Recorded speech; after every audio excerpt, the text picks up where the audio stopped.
नमस्कार, स्वागत है आपका। मुकाबला देख रहे हैं आप, आपके साथ मैं हूं प्राची पाराशर। राहुल गांधी की संसद सदस्यता जाने के बाद विपक्षी एकता की सुगबुगाहट जोर पकड़ रही है। कांग्रेस को लग रहा है कि राहुल के साथ सहानुभूति की लहर चल पड़ी है। उधर केजरीवाल और ममता बनर्जी सबसे ज्यादा एग्रेसिव हैं। मोदी पर कांग्रेस और राहुल गांधी से ज्यादा तीखे हमले केजरीवाल और ममता की टीम कर रही है। राहुल गांधी ने आज विपक्ष के नेताओं को थैंक यू कह दिया। कांग्रेस के एक बड़े नेता ने विपक्षी एकता के लिए कांग्रेस के पीछे हटने के संकेत भी दे दिए। तो क्या जो काम सारा विपक्ष मिलकर नहीं कर पा रहा था, वो राहुल गांधी की सदस्यता जाने के बाद खुद ब खुद होने लगा है? क्या विपक्षी महागठबंधन के लिए कांग्रेस बलिदान को तैयार हो गई है? अगर ऐसा होता है तो नंबर 1 चेहरा किसका होगा? महागठबंधन का फॉर्मूला क्या होगा? क्या बीजेपी के हर उम्मीदवार के खिलाफ विपक्ष का एक संयुक्त उम्मीदवार मैदान में उतरेगा? इन सारे विषयों पर होगी बात, लेकिन पहले ये रिपोर्ट देखिए।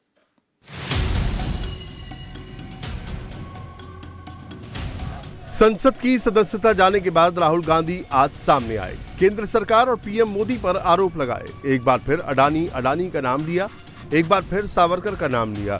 राहुल गांधी ने कहा वो माफी नहीं मांगेंगे। राहुल ने कहा कि उन्हें डिस्क्वालीफाई करके सरकार ने विपक्ष को सबसे बड़ा हथियार दे दिया है। ये जो पैनिक रिएक्शन इन्होंने किया है नरेंद्र मोदी जी ने, इससे सबसे ज्यादा फायदा मिलेगा विपक्ष को। ये इन्होंने हमें हथियार पकड़ा दिया है। ये आप बात समझिए। ये मोदी जी पैनिक में आ गए कि बात निकल जाएगी, ये 20,000 करोड़ रुपए किसके हैं, डर गए, घबरा गए। इन्होंने पूरा सीक्वेंस शुरू कर दिया।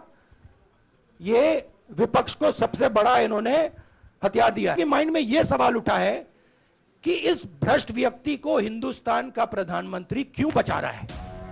राहुल गांधी ने कहा कि वो सांसद रहें या ना रहें, लेकिन वो अडानी को लेकर सवाल उठाते रहेंगे।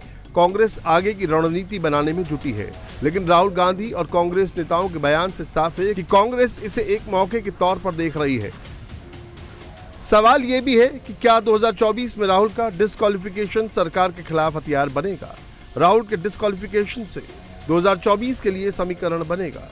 क्या कांग्रेस मोदी को हटाने के लिए गठबंधन बनाएगी? राहुल को फ्रंट पर रखने वाली कांग्रेस विपक्ष के सामने झुकने को तैयार है। Congress party really thankful to the leaders, all political like-minded leaders. They are all come together and they stand for democracy. I think Congress also now realizing that this unity has to go further. Otherwise, this dictatorship government will ruin the country. Therefore, party decided to go with other political parties also. Rahul ने जो कहा, BJP भी कांग्रेस पर वही आरोप लगा रही है कि सारा घटनाक्रम चुनाव में फायदा लेने के लिए खड़ा किया जा रहा है। जानबूझकर ये नहीं किया गया ताकि कर्नाटक के चुनाव में राहुल गांधी के प्रकरण को भुनाया जाए, और ऐसा संकेत उनकी बहन के साथ साथ बाकी लोगों ने भी कहा है। ये बात हम स्पष्ट कहना चाहते हैं। इसलिए जो पूरा प्रकरण है, आज का प्रेस कॉन्फ्रेंस, ये सब कुछ एक सोची समझी रणनीति है कि राहुल गांधी को एक बलिदानी बताओ और कर्नाटका में इसका लाभ लो। या फिर तीसरी बात है, क्या कांग्रेस के अंदर कुछ अंदरूनी पॉलिटिक्स चल रही है? राहुल को कांग्रेस से हटाओ और कांग्रेस बचाओ। इसका जवाब तो कांग्रेस को देना पड़ेगा। डिस्क्वालिफिकेशन को हथियार बनाकर राहुल आने वाले चुनावों में विपक्ष को एकजुट करना चाहते हैं। जो भी पार्टियां राहुल का समर्थन कर रही हैं, उनसे समझौता करना चाहते हैं और नरेंद्र मोदी को 2024 में सत्ता से हटाना चाहते हैं। लेकिन अब ये तो वक्त बताएगा कि राहुल गांधी और कांग्रेस इस मुद्दे को भुनाकर विपक्ष को एकजुट कर पाते हैं या नहीं। इन्हीं तमाम सवालों पर जवाब तलाशने की कोशिश करेंगे। हमारे साथ एक खास मेहमान जुड़ गए हैं, एसपी सिंह बघेल, केंद्रीय मंत्री। स्वागत है आपका बघेल साहब इंडिया टीवी पर। जो बड़ा सवाल राहुल गांधी की प्रेस कॉन्फ्रेंस के बाद खड़ा हो रहा है और जो आपसे पूछा जा रहा है, वो ये कि कहीं ऐसा तो नहीं राहुल गांधी पर हुई ये कार्रवाई सबसे बड़ा हथियार साबित हो विपक्ष के लिए, क्योंकि अब पूरा विपक्ष एकजुट हो रहा है और 2024 में कड़ा मुकाबला आपको मिले विपक्ष की तरफ से। 2019 में राहुल गांधी जी के एक बयान पर, जिसमें बैकवर्ड क्लास की एक पूरी कम्युनिटी को भ्रष्ट बताने पर ये संज्ञान में लिया, और जो लोग आहत हुए थे उन्होंने एक मुकदमा थाने में कायम कराया। आईओ ने सबूत गवाह देखते हुए ऑडियो वीडियो सीजीएम सूरत को एक चार्जशीट दी और उन्होंने 2 साल की सजा दी है। और रिप्रेजेंटेशन ऑफ पीपुल एक्ट 1951 की धारा 8 पर संज्ञान लेते हुए माननीय स्पीकर साहब और उनके सचिवालय ने सदस्यता उनकी रद्द की है। और ये सदस्यता कोई पहले वो नहीं है, कई लोगों की हो चुकी है। भारतीय जनता पार्टी के विधायक मिस्टर सैनी की भी खतौनी से हुई है। तो ये 4 साल पूरा, और 4 साल अदालत ने उनको पूरा अवसर दिया था अपनी सफाई को और अपने को निर्दोष साबित करने के लिए। खैर, चचा चाणक्य ने बहुत साल पहले कहा था कि यदि कोई राजा बहुत लोकप्रिय हो जाएगा तो उसके खिलाफ दुश्मन का दुश्मन हमारा दोस्त, इस सिद्धांत पर दुरभि संधियां हुआ करेंगी। ऐसे ही दुरभ संधि के सुबह से वातावरण में देख रहा हूं। लेकिन इस देश की महान जनता को पता है कि भारत जो है, भारत के गरीब लोग मोदी जी के हाथों में सुरक्षित हैं। 80 करोड़ लोग 5 किलो गेहूं और चावल निःशुल्क पा रहे हैं मोदी जी के द्वारा। 11 करोड़ लोगों को शौचालय मिला है आजादी के 70 साल बाद। 11 करोड़ के आसपास प्रधानमंत्री शहरी और ग्रामीण आवास में पा रहे हैं। उनको उज्ज्वला का सिलेंडर मिल रहा है। विधवा विकलांग वृद्धावस्था पेंशन 1000 रुपए मिल रही है। 11 करोड़ किसानों को 2-2 हजार की 3 किस्तें साल में मिल रही हैं। 11 करोड़ के आसपास गरीब परिवार का 5 लाख प्रति व्यक्ति से इलाज हो रहा है। तो इसलिए वो ऐसा कोई निर्णय नहीं लेंगे जो इस सरकार के खिलाफ हो। दूसरा, देश की महान जनता को ये भी पता है कि ऐसी ही दुर्भ संधि 1977 में हुई थी और 85 के 85 कांग्रेस के लोग हार गए थे। लेकिन मुरारजी भाई और चरण सिंह जी मिलाकर के केवल 27 महीने चली। फिर ऐसी ही दुर्भ संधि बेमेल विवाह 1989 हुआ। चंद्रशेखर जी और वीपी सिंह मिला के 16 महीने सरकार चली। फिर ऐसा ही प्रयोग किया गया 1996 में। देवगौड़ा साहब और गुजराल साहब मिलाकर के 16 महीने चले। ये देश अब सुरक्षित मजबूत सरकार चाहती है, मजबूर सरकार नहीं चाहती है। इसलिए केंद्र सरकार की लोक कल्याणकारी योजनाएं, उत्तर प्रदेश की राज्य की योजनाएं, लॉ एंड ऑर्डर। चलिए ठीक है, बघेल साहब आप कह रहे हैं कि ये जो अभी गठबंधन बन रहा है ये बेमेल गठजोड़ है और इससे कोई नुकसान आपको नहीं होगा क्योंकि जनता आपके काम पर मुहर लगाएगी। लेकिन राहुल गांधी तो आज ये भी कह रहे थे कि मैंने प्रधानमंत्री की आंखों में डर देखा है। दरअसल ये कार्रवाई इस वजह से हुई है कि संसद में उनके अगले भाषण से आप लोग डर गए हैं, प्रधानमंत्री डर गए हैं उनके सवालों से। श्री राहुल गांधी आईना देखें और अपने डर को अपने आईने में देखें। और वो ही डरे हुए क्योंकि 2019-14 के चुनाव में माँ बेटे केवल उत्तर प्रदेश जैसी, दिल्ली का रास्ता यूपी से जाता है और यूपी में कांग्रेस जैसी पार्टी जो कभी 83 एमपी लाया करती थी, माँ और बेटे मुश्किल में जान बचा पाए। लेकिन 2019 के सपा बसपा लोकदल और कांग्रेस के गठबंधन बावजूद अमेठी जैसी परंपरागत सीट पर राहुल गांधी चुनाव हारे और वो जान गए थे डर, इसलिए वो दक्षिण भारत गए। और कहने का मतलब ये है कि सपा बसपा कांग्रेस और लोकदल के गठबंधन के बाद लोकदल के दोनों नेता अजीत सिंह जी और जयंत जी चुनाव हारे। समाजवादी पार्टी को 1-1 लाख वोट बीएसपी ने ट्रांसफर किया। इसके बाद कन्नौज से डिंपल यादव हारी, अक्षय यादव फिरोजाबाद से हारे और धर्मेंद्र यादव बदायूं से हारे। उनके घर के 3 लोग इस समय चुनाव हारे हुए हैं और राहुल गांधी स्वयं चुनाव हारे। तो उत्तर प्रदेश का सबसे बड़ा गठबंधन था सपा बसपा का, दोनों वोट नेताओं में वोट ट्रांसफर करने की क्षमता थी। इसके बावजूद उनके घर के केवल 3 लोग चुनाव जीते और कुल मिला के 5 सीटें उनको मिली। तो इस प्रकार से जनता को पता है कि एक दूसरे की जान लेने वाले, पानी पी पी के गरियाने वाले लोग गठबंधन कर रहे हैं। तो ये मोदी जी को कमजोर करने के लिए कर रहे हैं। तो आखिर मोदी जी ने ऐसा क्या गलत काम कर दिया, इस बात पर गरीब और उद्वेलित है कि ये जो नीति विहीन, सिद्धांत विहीन और कार्यक्रम विहीन, आइडियोलॉजी के विहीन लोग गठबंधन कर रहे हैं, ये चलने वाला नहीं है। मोदी जी की लोकप्रियता की बाढ़ से डर के लोग पेड़ पर चढ़ने पर उस आप लोकप्रियता की बात कर रहे हैं बघेल साहब, लेकिन पूरी की पूरी बीजेपी इस मसले में ये कह रही है कि ओबीसी का अपमान किया है कांग्रेस ने। इस पर भी आज राहुल गांधी कह रहे हैं कि दरअसल आप सिर्फ और सिर्फ ध्यान भटकाना चाहते हैं अडानी वाले मामले से, जेपीसी गठन के मामले से आप ध्यान भटकाना चाहते हैं, इसी वजह से आप ओबीसी एंगल जोड़ रहे हैं अब इसमें। देखिए, जो संवैधानिक संस्थाएं हैं उनके खिलाफ कांग्रेस को एक आदत पड़ी हुई है। परसों के निर्णय के खिलाफ भी कांग्रेस के अध्यक्ष ने कहा है, कल स्पीकर साहब की कार्रवाई करने पर भी खिलाफ बोला है। स्वयं राहुल गांधी लंदन जाकर के मीडिया के खिलाफ बोल रहे हैं, चुनाव आयोग के खिलाफ बोल रहे हैं, सीबीआई के खिलाफ, ईडी के खिलाफ और डेमोक्रेसी पार्लियामेंट्री डेमोक्रेसी जिसमें वो माइक बंद करने की बात कर रहे हैं वो भी वो गलत बोल रहे हैं। और इसके बाद विदेशी लोगों को कह रहे हैं कि भारत में लोकतंत्र को खतरा, इंटरवीन करें। इंग्लैंड को कह रहे हो जिन लोगों ने ईस्ट इंडिया कंपनी के रूप में हमारे देश में आए और 200 साल हम पर 250 साल राज किया, और जब ये बात कह रहे थे 23 मार्च को ही भगत सिंह राजगुरु और सुखदेव जी को इन बुरे लोगों ने फांसी लगाई थी और उन्हीं को वो कह रहे हैं कि इंटरवीन करें। We are the mother of the democracy. ये अपमान है और ये बात अच्छी नहीं लग रही है। 25 जून 1975 को एक फैसला आया।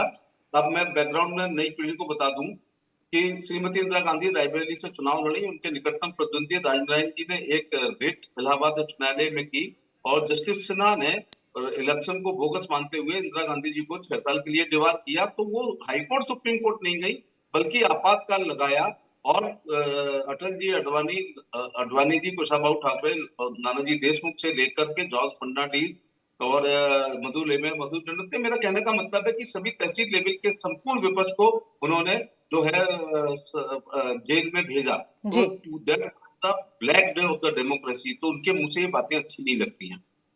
चलिए, बहुत बहुत शुक्रिया आपका एसपी बघेल साहब हमारे साथ जुड़ने के लिए, हमें वक्त देने के लिए। तो देखिए, लगातार बीजेपी यही कह रही है कि चूंकि कांग्रेस ने का जो पास्ट है वो भी ऐसा रहा है, तो वो कम से कम लोकतंत्र की हत्या जैसी बातें ना कहे। मेरे साथ तमाम खास मेहमान भी जुड़ गए हैं। के शर्मा, प्रवक्ता बीजेपी, हर्षवर्धन त्रिपाठी, राजनीतिक विश्लेषक, राजीव राय, प्रवक्ता समाजवादी पार्टी, कीर्ति आजाद, प्रवक्ता टीएमसी। आप सभी का बहुत बहुत स्वागत है। मैं राजीव राय जी आपसे शुरुआत कर रही हूँ। मैं शुरुआत तो कांग्रेस से करना चाह रही थी, लेकिन अभी तक प्रवक्ता जुड़े नहीं है।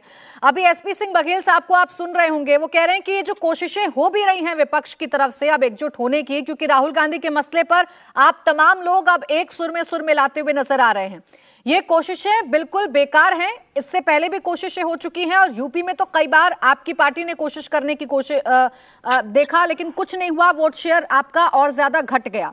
तो ये बेमेल है गठजोड़।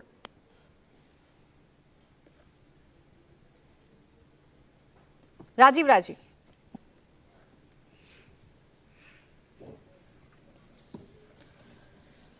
चलिए, राजीव राय जी के पास मैं जाऊं, लेकिन कीर्ति आजाद साहब, यही सवाल मेरा आपसे है। अभी तक वो टीएमसी जो कांग्रेस से किनारा करती थी, कांग्रेस से खुलकर अलग बयान देती थी, प्रदर्शन में भी शामिल नहीं होती थी विपक्ष के, आज राहुल पर हुई कार्रवाई के बाद आपको कांग्रेस के साथ जाते हुए हम देख रहे हैं, बयान आपके उनके समर्थन में आ रहे हैं। तो क्या कोई गठबंधन बन रहा है, कोई गठजोड़ बन रहा है 24 के लिए?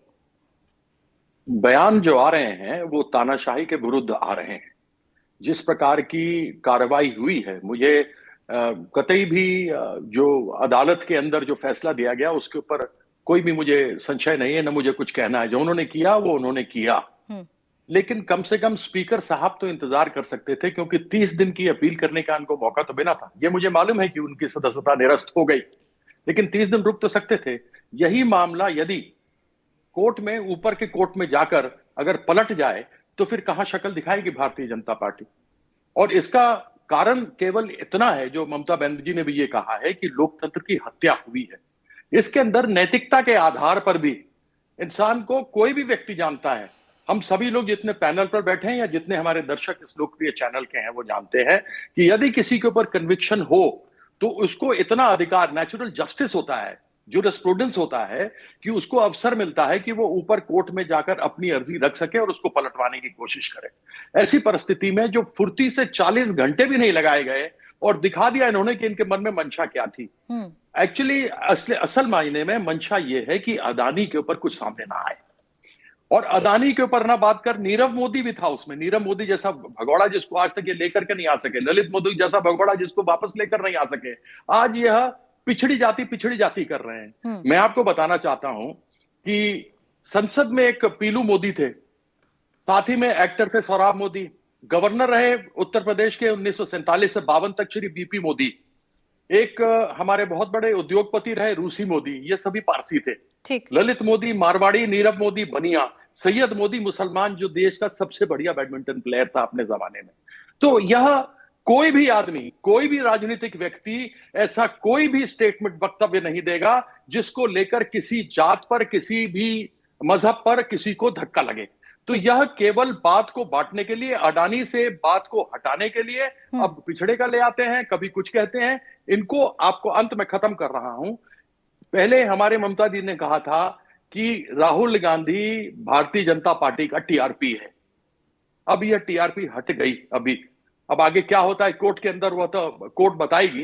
यह टीआरपी हट गई, और जिन लोगों को विपक्ष में शंका थी राहुल गांधी के नाम को लेकर, वह सब एकत्रित होकर इनके दांत 2024 में खट्टे करेंगे। चलिए ठीक है, राहुल गांधी हट गए तो आप साथ आ गए, ऐसा कीर्ति आजाद साहब क्या समझा जाए? ऐसा नहीं, बिल्कुल नहीं, मैंने ऐसा नहीं कहा। नैतिकता के आधार पर, क्योंकि जो किया गया है वह लोकतंत्र की हत्या की गई है। जिस प्रकार से 30 दिन का समय भी नहीं दिया गया। ठीक है, आलोक शर्मा जी भी हमारे साथ जुड़ गए हैं कांग्रेस का पक्ष रखने के लिए। क्योंकि पार्लियामेंट में सभी पक्ष विपक्ष हो सकता है, लेकिन सभी चुने हुए आते हैं और एक परिवार की तरह होते हैं। चलिए ठीक है, आलोक शर्मा जी, जो आरोप आप लगा रहे हैं बीजेपी पर, कुछ ऐसे ही आरोप आप पर लगाए जा रहे हैं कि दरअसल आपको चुनाव दिख रहे हैं आने वाले समय के, आपको कर्नाटक का चुनाव दिख रहा है, इसी वजह से आप इस मुद्दे को अलग तरीके से प्रोजेक्ट कर रहे हैं। आपके पास वक्त था, आप अपील कर सकते थे हायर कोर्ट्स में जाकर, लेकिन आप लोगों ने अपील नहीं की, आपने कार्रवाई होने का इंतजार किया और अब आप लोग विक्टिम कार्ड खेल रहे हैं ताकि पूरा विपक्ष आपके साथ आ जाए। देखिए, मुझे लगता है कि इस देश के अंदर हर वर्ष ही 4-5 राज्यों में चुनाव होते हैं, तो चुनाव से जोड़कर इस गतिविधि को वर्तमान में जोड़कर देखना बिल्कुल ही गलत है। इसका चुनाव से या कोर्ट में क्या हुआ, उससे क्या हुआ, ये सब छोटे विषय हैं। असली मुख्य विषय है कि अडानी को कैसे बचाया जाए। पूरी की पूरी सरकार और सरकार के जितने भी फ्रंटल ऑर्गेनाइजेशन हैं वो सब इस काम पर लगे हुए हैं। अडानी के ऊपर संसद नहीं चलने दी जा रही है। अडानी एक अकेला सब पर भारी पड़ रहा है। जेपीसी नहीं होने देंगे, अडानी का नाम तक नहीं लेंगे। पूरी की पूरी भाजपा अडानी के पक्ष में आकर उतर जाएगी। जिस तरह से ये त्वरित कार्रवाई की गई, ये पूरा दर्शाता है कि बीजेपी किस तरह से डरी हुई है, बीजेपी किस मुंह से जाएगी। आप देखिए कि हार्दिक पटेल का नाम आपने सुना होगा, मुझे लगता है 2 दर्जन के करीब मुकदमे थे बीजेपी में शामिल हुए। वही गुजरात था, वही न्यायालय थे, वही सरकार थी, वही पुलिस थी जी। देशद्रोह का मुकदमा जिस व्यक्ति पर था, बीजेपी ज्वाइन कर लेता है तो उसका वो सब ठीक हो जाता है। ये त्वरित जो कार्रवाई हुई है, वो त्वरित कार्रवाई होने का कारण सीधा सीधा ये है, जो आज माननीय राहुल गांधी जी ने भी प्रेस कॉन्फ्रेंस में कहा कि मोदी जी मेरे अगले वक्तव्य से संसद में डर रहे थे कि आगे और क्या क्या खुलासे होंगे। और ये लड़ाई लंबी लड़ाई लड़ी जाएगी, ये लड़ाई ऐसी छोटी लड़ाई नहीं है। आज हम विपक्ष का भी धन्यवाद करते हैं जो लोग हमारे साथ आ रहे हैं।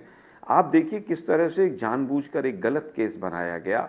202A में किस तरह से पुलिस ने कोई इंक्वायरी नहीं की। जिस व्यक्ति कंप्लेनेंट है उसका लोकस स्टैंडाई नहीं है। एक बात वक्तव्य दिया गया कोलार में, कर्नाटक में केस दर्ज हुआ मोदी जी के राज्य में, गुजरात में, और जिस तरह से एक जज जिसने शायद इनकी बात कहने से मानने से मना कर दिया, जब तक वो जज रहे तब तक हाई कोर्ट से स्टे कराया गया। जब वो जज हट गए तब तुरंत उधर दूसरी तरफ से एप्लीकेशन लगी कि स्टे हटा दिया जाए। 1 महीने में सारी कार्रवाई हो गई। एक इतने बड़े केस का एक ही डेट लगी, 8 मार्च की, उस पर आर्ग्यूमेंट हुआ। एक ही आर्ग्यूमेंट में केस खत्म हो गया। मुझे लगता है कि पूरा प्रथम दृष्टया लगता है कि जिस तरह से प्रोसेस होना चाहिए था न्यायालय का, उसको भी फॉलो नहीं किया गया, और जिस तरह का जजमेंट आया उसमें भी तमाम, यानी आलोक शर्मा जी, अब न्यायपालिका पर भी आप लोगों को भरोसा नहीं है? न्यायपालिका पर भी भरोसा नहीं है? जो कोर्ट ने फैसला सुनाया है उस पर आपको भरोसा नहीं है? एक मिनट प्राची जी, मैं उत्तर दूंगा। मैं उत्तर दूंगा। न्यायपालिका पर भरोसा बीजेपी को नहीं है, इसलिए बीजेपी जब तक वो जज रहे तब तक इस केस को स्टे कर लिया। जब दूसरे जज आए तो स्टे हटवाया गया। और न्यायपालिका में एक अपीलेट कोर्ट होता है कि अगर लोअर कोर्ट ने कोई फैसला दिया है तो अपील में हम दूसरी कोर्ट में जा सकते हैं। ये न्यायपालिका का रूल है। तो इसमें विश्वास होना या नहीं विश्वास होना, ये बीजेपी की भाषा है। मुझे लगता है कि इतनी समझ सबके अंदर होनी चाहिए। चलिए, मैं इसका जवाब अगर सिंगल बेंच में सुप्रीम कोर्ट में भी कोई फैसला आया है, तो हमारा जो प्रयास होता है, अगर आप उससे सहमत नहीं है तो आप डबल बेंच में जा सकते हैं। ठीक है, डबल से आप इसको लेकर भी आपसे सवाल आज बीजेपी पूछ रही थी, मैं उस सवाल पर भी आगे बढ़ूंगी, लेकिन चूंकि आपने आरोप लगाए हैं तो के शर्मा जी से सवाल नहीं है, मैं के शर्मा जी से जवाब ले लूं। के शर्मा जी, जो बातें अभी आलोक शर्मा जी कह रहे हैं और जो बातें अभी कीर्ति आजाद साहब कह रहे थे कि देखिए आप लोगों ने हद कर दी, आप सियासी इसे जरूर कह सकते हैं कि आपने सियासी पिच पर चक्का लगा दिया, लेकिन नैतिकता की जो लड़ाई है उसमें अब आप कहीं ना कहीं पीछे पिछड़ते हुए नजर आ रहे हैं। इतनी जल्दबाजी क्यों थी कार्रवाई की? देखिए प्राची जी, बहुत स्पष्ट है, इसका राजनीतिकरण करना और राजनीतिक बातें करना ये कांग्रेस को मुबारक, अच्छी बात है, आपको करना ही चाहिए। लेकिन जो इसका कानूनी पक्ष है उसमें सीधा सा मामला है कि ये मान आने का एक आपराधिक मामला है। और उस आपराधिक मामले में उनको 2 साल की सजा हुई है। अभी बैठ के जो है कांग्रेस के प्रवक्ता यहाँ ज्ञान दे रहे हैं कि ये न्यायालय ने, यानी न्यायालय की आलोचना करते हुए कह रहे हैं कि न्यायालय ने ये नहीं किया, ये नहीं देखा, वो नहीं। अरे भाई, आपके पास तो चिदम्बरम जी से लेके अभिषेक मनु सिंघवी से लेके ये तो बैटरी आपके पास वकील खड़े। आपका जो शहजादा सजा याफ्ता मुजरिम बन गया, शहजादा कांग्रेस का सजा याफ्ता मुजरिम बन गया, और यहां पर इनके वकील घास छिलते रहे थे दिल्ली बैठ के। क्यों नहीं गई 4 साल तक आप लड़ने के लिए? 3 बार राहुल गांधी उसमें पेश हुए हैं मामले पर। क्यों नहीं गए इनके वकील? क्यों नहीं जाके वो वकील कहते कि आपको सुनने का अधिकार नहीं है, ये मामला वहां का है, ये यहां का है। आज यहां पर बैठ के जब सजा हो गई तो कानून दिखा रहे हैं, सबको बता रहे हैं आप। इसके बाद जो है, इसके बाद भी आपके पास समय था, आप स्टे लाते। लेकिन ठीक कहा कि कोई तो मतलब है अंदर, पार्टी में कुछ तो चल रहा है इनके कि राहुल गांधी को कैसे हटाना या क्या करना। खैर, वो इनका मसला होगा कि ये क्या करते हैं। लेकिन ये कांग्रेस का राहुल गांधी के पाप को अडानी के काम से नहीं आप छुपा सकते। अडानी का नाम लेके राहुल गांधी के पाप हटने तो वाले अडानी नहीं पर आप है। लोग भी तो जवाब नहीं देते हैं ना। एक मिनट सुन लीजिए प्राची जी, हमने एक नहीं 1000 बार दिया है और आगे भी दे देंगे। अभी सुनिए, मैं टीएमसी के प्रवक्ता को भी सुन रहा था। आदमी कीर्ति भाई बड़े भाई हैं, लेकिन वो भी संसद में कई बार रह चुके हैं। अभी वहां पर लक्षद्वीप के एक सांसद का मामला आया। ये कोई पहला राहुल गांधी का मामला नहीं है। 32 लोगों की विधायकी और जो है सांसदी ये जा चुकी है इस कानून के तहत, और जैसे ही निर्णय आता है, सजा का ऐलान होता है, वैसे ही सदस्यता चली जाती है। जो 1 महीने का इन्होंने उठाया, 1 महीने इनको अपने मामले में आगे जाने का, अपील करने का अधिकार है। लेकिन क्या लक्षद्वीप के सांसद का तत्काल नहीं गया? चलिए, मैं इस पर जवाब दूंगी। और इसके बाद शर्मा जी से भी मुझे 1 मिनट बीच में रोक रही हूँ, क्योंकि शर्मा जी, क्योंकि ब्रेक का वक्त हो गया, ब्रेक का वक्त हो गया। मैं इसलिए कह रहा हूँ एक छोटा सा ब्रेक मुझे लेना होगा। बाकी मेहमान भी हैं जो इंतजार कर रहे हैं, हर्षवर्धन जी, राजीव राय जी, आपके पूरा कर दूं कि उन्होंने बाद में उनको वापसी भी हुई है उनकी। ये तो मामले हैं जो न्यायालय के। लेकिन आज जो विडंबना है कि इस तरह से ये सारे भ्रष्टाचारी जमात एक हो गई है। ब्रेक पर जाने से पहले जो के शर्मा जी ने कहा था, उसी का जवाब में राजीव राय जी आपसे चाहूंगी कि क्या अब ये मौके के तौर पर पूरा विपक्ष से देख रहा है कि राहुल गांधी पर जो कार्रवाई हो गई, अब ये एक मौका है और इसीलिए आप तमाम लोग एक साथ आकर एक गठजोड़ बनाने की कोशिश कर रहे हैं, और क्या इसकी झलक 2024 में हमें देखने को मिलेगी? प्राची जी, के शर्मा जी, इससे पहले माननीय मंत्री जी बहुत कुछ बोल कर गए, जो विषय से आगे भी बोल कर गए। अगर मुझे इतनी आजादी हो कि जितने आरोप उन्होंने विपक्ष पर लगा गए, उसको सबूतों के साथ मैं उनको आईना दिखा दूं। बात बेमेल गठबंधन का और भ्रष्टाचारियों का कर रहे थे। एक तो जिससे भी बात हो, ये भ्रष्टाचारियों का गैंग, जो भ्रष्टाचारी जनता पार्टी है, सबको भ्रष्टाचारी बोलने लगती है। तो मैं समाजवादी पार्टी का नहीं, अगर आवाज आ रही हो तो मैं माननीय गृह मंत्री जी का आवाज में भाषण सुना दे रहा हूँ। मोदी जी पर भरोसा करिए। ये है जो येदियुरप्पा को कभी भ्रष्टाचारी बोलते थे, माननीय गृह मंत्री जी, और येदियुरप्पा को ईमानदार इस चुनाव में बोल रहे हैं। मेघालय का चुनाव हुआ, चुनाव से 3 दिन पहले तक पानी कोस का भ्रष्टाचारी जो जेल में भेजने की बात कर रहे थे, और उस चुनाव होते ही उसको जाकर सरकार बनवा दी, शपथ ग्रहण में बैठ गए। तो बेमोल और भ्रष्टाचारियों का अगर क्लासिक एग्जाम्पल कहीं देखना हो तो भारतीय जनता पार्टी के साथ ही देखें, मुख्य सरकार में आप देख लीजिए। रही बात जो वर्तमान परिस्थितियां पैदा हुई है, तो प्राची जी, भारतीय जनता पार्टी फायदा उसका उठाना चाहती है अपने कुकर्मों पर पर्दा डालने के लिए। ओबीसी का बेइज्जती हो गया, ओबीसी का अपमान हो गया। एक चुना हुआ मुख्यमंत्री जब अपना मुख्यमंत्री आवास खाली करके जाता है और उस आवास को गंगा जल से धुलवाया जाता है, तो ओबीसी याद नहीं आता है कि ओबीसी का हो गया। आप बोल रहे हैं अगर राहुल गांधी ने, सबको संविधान भाषा का प्रयोग करना चाहिए। राहुल गांधी ने जो भी बोला कांग्रेस के साथी उसका देंगे। इसी देश में बोला गया सारे आतंकवादी मुसलमान क्यों हैं। इसी देश में इनकी एक साध्वी सांसद है, रोज उनकी भाषा देखेंगे तो हो जाएगा। इसी देश में प्रधानमंत्री जी ने कांग्रेस की विधवा कहा, देश की विधवाओं का अपमान नहीं है। तो दोहरा स्टैंडर्ड, दोहरा मापदंड कैसे चलेगा? आप जब भी कुछ होता है ओबीसी का अपमान हो गया, कानून अरे कानून की बात कर रहे थे, कानून पर भरोसा नहीं है, न्यायालय पर भरोसा नहीं, आप भी पूछ रही थी। मैं तो आप किससे जानना चाहता हूँ प्राची जी, अगर उत्तर प्रदेश के मुख्यमंत्री जी को मुख्यमंत्री थे, उनकी सरकार थी, तब भी अगर कानून पर भरोसा होता तो अपने पर लगे आपराधिक मुकदमों को कानून की अदालत में चलने देते, जो फैसला होता उसको स्वीकार कर लेते। डर के मारे अपने ही मुकदमे वापस क्यों ले लिए? ये लोग कानून पर बात करने वाले हैं, भ्रष्टाचार पर बात करने वाले हैं, ये बेमूल गठबंधन पर बात करने वाले हैं। कभी पीडीपी से सरकार में बन रहते हैं तो कभी मेघालय के भ्रष्ट सरकार के साथ रहते हैं, कब किसके साथ हो जाए। आपसे जवाब लूं उससे पहले हर्षवर्धन त्रिपाठी जी का एक कमेंट ले लेती हूं, फिर उसके बाद चर्चा को ओपन करूंगी। हर्षवर्धन त्रिपाठी जी, आज राहुल गांधी जब प्रेस कॉन्फ्रेंस कर रहे थे तो बेहद आक्रामक नजर आए। वो जो कहना चाहते थे वो बातें उन्होंने फिर से दोहराई और अडानी के मसले पर उन्होंने कहा कि सरकार उनसे डरी हुई है, इस वजह से अब उनको हटा दिया गया है और ये जो मंशा है सरकार की वो साफ तौर पर जाहिर होती है। वो ये भी कह गए कि हथियार मिल गया है विपक्ष को, अब यानी जो आगे की रणनीति है वो साफ है, अब इसी दिशा में आगे 2024 का चुनाव लड़ा जाएगा। नहीं प्राची, चुनाव तो इसी पर लड़ा जाएगा, इसमें तो कोई संदेह है नहीं। और कांग्रेस पार्टी और दूसरे विपक्षी दल ये कोशिश करेंगे कि जनता से वो कहें कि देखिए नरेंद्र मोदी तो तानाशाह हो गया है और इस तानाशाही के खिलाफ हमें लड़ना है और अडानी का भ्रष्टाचार हो रहा है।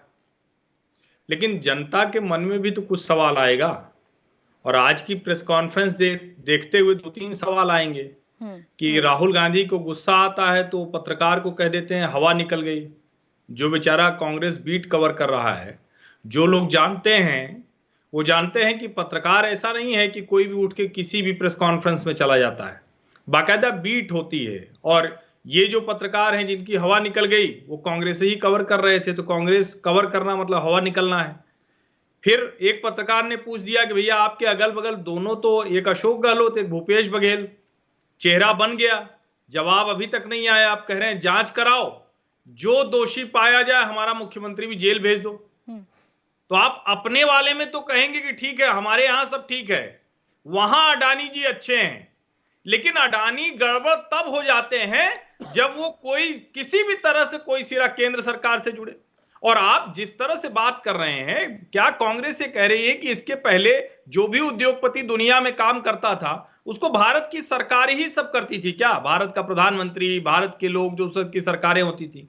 मुझे लगता है कि देश की जनता बहुत आगे निकल चुकी है, ये पुराने तरीकों की राजनीति शायद ही अब काम आएगी। और जिस तरह से प्रेस कॉन्फ्रेंस में पत्रकारों को अपमानित करने की कोशिश की, ये बेहद शर्मनाक और बहुत स्तरहीन प्रयास था राहुल गांधी का, इससे बचना चाहिए। ठीक है, आलोक शर्मा जी इस पर जवाब दे दीजिए, क्या ये रणनीति आपके आगे काम आएगी या फिर ये घिसा पिटा पुराना तरीका हो चुका है? देखिए, पत्रकारों से शुरू कर लेता हूं। जब पत्रकारों को गोदी मीडिया सरेआम कहा जाने लगे, जब पत्रकार किसी के इशारे पर काम करने लगे और बहुत बड़ा वर्ग ऐसे लगे कि जैसे मोदी जी ने उनको खरीद लिया है, तो सवालिया निशान लगेंगे। पत्रकार कोई भगवान नहीं है, पहली चीज़। दूसरी चीज़, अब मैं कहना चाहूँगा कि नीरव मोदी, मेहुल चौकसी, ललित मोदी, विजय माल्या और अडानी, ये इस हिंदुस्तान के बहुत बड़े संत हुए हैं। बीजेपी इनको प्रोटेक्ट करती है। बीजेपी क्योंकि हिंदुत्व की रखवाली है, ये हिंदू धर्म के बहुत बड़े रक्षक हुए हैं। और ये कांग्रेस जो है ये देशद्रोह करती है, ये हिंदू विरोधी है कि हिंदू धर्म के श्री श्री 1008 जितने संत हुए हैं इनके ऊपर सवाल उठाते हैं। और मैं बिल्कुल, मेरे से पूर्व वक्ता जो महोदय थे उनसी बात से सहमत हूँ मैं त्रिपाठी जी से कि कांग्रेस जो है वो बहुत गलत काम कर रही है। अरे भाई, कुछ तो सोच समझ के बोलिए, कांग्रेस की लड़ाई नहीं। अगर हम सवाल पूछ रहे हैं चीन घुस आया है, तो वो हमारे घर में नहीं घुसा है, वो पूरे हिंदुस्तान के घर में घुसा है, वो सबके घर में घुसा है, वो हमारी मातृभूमि के ऊपर आया है। हमारे लिए नहीं अकेले नुकसान करेगा, वो सबके लिए करेगा। अगर हम पूछ रहे हैं कि 38 शेल कंपनियां कहां से आई हैं, उनमें हजारों करोड़ रुपया कहां से आया, वो मेरे घर में या प्राची जी के घर में नहीं आया, प्राची जी के अकाउंट में नहीं आया है। अगर मुंद्रा पोर्ट पर लाखों करोड़ की ड्रग्स पकड़ी जाती है, हम पूछते हैं भाई कहां से आया ये ड्रग्स किसका है? लाखों करोड़ की ड्रग्स पकड़ी जाए, एक नामी व्यक्ति नहीं पकड़ा जा रहा है, तो हम अपने लिए नहीं पूछ रहे हैं। मुझे लगता है कि इसको बड़ी गंभीरता से सोचना चाहिए। जो लोग तड़ी पार थे, जो लोग गोली मारो के नारे लगाते थे, वो लोग आज पूरी तरह से आज शुचिता की बात कर रहे हैं। मुझे मतलब बड़ा आश्चर्य लगता है। आप नोटबंदी पर सवाल पूछेंगे, आप देशद्रोही हो जाएंगे। आप पीयर केयर फंड्स पर पूछेंगे, इलेक्ट्रोल बॉन्ड पर पूछेंगे, चीन पर पूछेंगे, तो आपकी संसद में आवाज़ दबा दी जाएगी। अरे भाई, आप करना क्या चाहते हैं? देशद्रोही मीर जाफर, राहुल गांधी का पिता कौन है? नेहरू सरनेम किसने लगाया, वो एक गृह मंत्री साहब हैं, उन्होंने चतुर्बानियां, इन पे ऊपर कहीं पर केस नहीं हुआ। डायन, सद्दाम, पप्पू, कांग्रेस की विधवा, पता नहीं किस किस ने क्या क्या कहा। और अभी हार्दिक पटेल का एक एग्जाम्पल सामने लिया, 25 केस, देशद्रोह का मुकदमा समाप्त, बीजेपी की वॉशिंग मशीन में डले, खत्म। जिन लोगों ने पूरे के पूरे समाज को रामजादे और हरामजादे कहा, उन्होंने अपमान नहीं किया था। लेकिन ये मैं फिर कहूंगा कि नीरव मोदी, मेहुल चौकसी, ललित मोदी, विजय माल्या, ये सब संत शिरोमणि हैं। इनके बारे में अगर कोई सवाल पूछेगा तो बीजेपी नहीं, जिन बयानों का जिक्र आप और पूरी कांग्रेस कर रही है आलोक शर्मा जी, एक सवाल है मेरा, उस सवाल का जवाब दे दीजिए, क्योंकि ये सवाल इस वजह से क्योंकि बार बार आप बयानों का जिक्र कर रहे हैं, तो इनको मानहानि महसूस हुई तो उन्होंने केस दर्ज करवा दिया, बाकायदा कोर्ट में ट्रायल चला और कोर्ट ने सजा मुकर्रर कर दी। अगर आपको लग रहा है कि बहुत गलत बयानबाजी हो रही है तो आप भी FIR दर्ज करवाइए और आप भी कोर्ट में इस मुकदमे को लेकर जाइए और सजा दिलवाइए इन लोगों को। अभी आपने देखा होगा, सुप्रीम कोर्ट के जजों को कुछ के कान में कह दिया जाता है, रिटायरमेंट के बाद राज्यसभा चाहिए, गवर्नरशिप चाहिए। FIR की बात करते हैं आप, गुजरात में FIR करा सकते हैं आप किसी भाजपा के नेता के खिलाफ, आप खुद जेल चले जाएंगे। तो राजस्थान में करा लीजिए, छत्तीसगढ़ में करा लीजिए आलोक शर्मा जी, वहां तो आपकी सरकारें हैं, वहां तो सब कुछ ठीक है, चल रही है केसेस, वहां पर भी केसेस चल रहे हैं। मैं कह रहा हूं वहां पर भी केसेस चल रहे हैं। और मुझे एक भाजपा के नेता के खिलाफ किसी बयानबाजी पे किसी भाजपा के राज्य में एक केस हुआ हो तो मुझे बता दीजिए, क्योंकि वहां उनका कानून चलता है, हिंदुस्तान का कानून नहीं चलता, वहां भाजपा का कानून चलता है। रेप के केसेस में जिन लोगों ने इतनी बड़ी बड़ी बयानबाजी की, रेपिस्ट को बचाने का काम किया, वहां पर भी न्यायालय को आकर बीच में दखल देना पड़ता है। शर्मा जी जवाब दीजिए, कौन सी वॉशिंग मशीन है आप लोगों के पास? पत्रकारों के ऊपर केस आप टारगेट कर रहे हैं सिर्फ और सिर्फ विपक्ष को और विपक्षी नेताओं को। हाँ नहीं प्राची जी, केवल मैं इतना सा संज्ञान के लिए इतनी सी बात बता दूं। अंतिम बात मैं कहना, के भाई एक मिनट, अंतिम बात कहना चाहूंगा मैं। ADR की रिपोर्ट आई है, 96 सांसद हैं बीजेपी के, हीनियस क्राइम है। मोदी जी ने कहा था जब 2014 में आए कि मैं 2 साल के अंदर तमाम राजनीतिक मुकदमे जितने हैं ये इनको सबको समाप्त करूंगा और सबको सजा दिलाऊंगा। अच्छा जवाब ले लो, बाकी मेहमान भी इंतजार कर रहे हैं। कीर्ति आजाद जी के पास जाऊंगी उसके बाद। के शर्मा जी जवाब। 96 सांसदों पर हीनियस क्राइम है। आप सुन लीजिए प्राची जी, केवल इतना से बता दूं कि इनके 55 सांसद हैं, उसमें 29 सांसदों पर एक क्राइम है। दूसरी बात एक चीज बता दूं कि ये कह रहे हैं कि हमने नहीं किया, बाकायदा हमारे प्रवक्ताओं पर छत्तीसगढ़, दिल्ली के प्रेस के लिए छत्तीसगढ़ में जो है FIR दर्ज किया गया। अमित भाई शाह के साथ अपनी जमाने में गृह मंत्री जी के लिए क्या क्या नहीं किया इन लोगों ने, माननीय प्रधानमंत्री को कितनी बार जो है उनसे पूछताछ कितने घंटे बैठा के करवाई, ये सब पता है, पूरा देश जानता है। लेकिन इतने जो आज दुहाई दे रहे हैं और साथ में अन्य दल लोकतंत्र का गहन होने का, मैं उनको सिर्फ एक आईना दिखाना चाहता हूँ।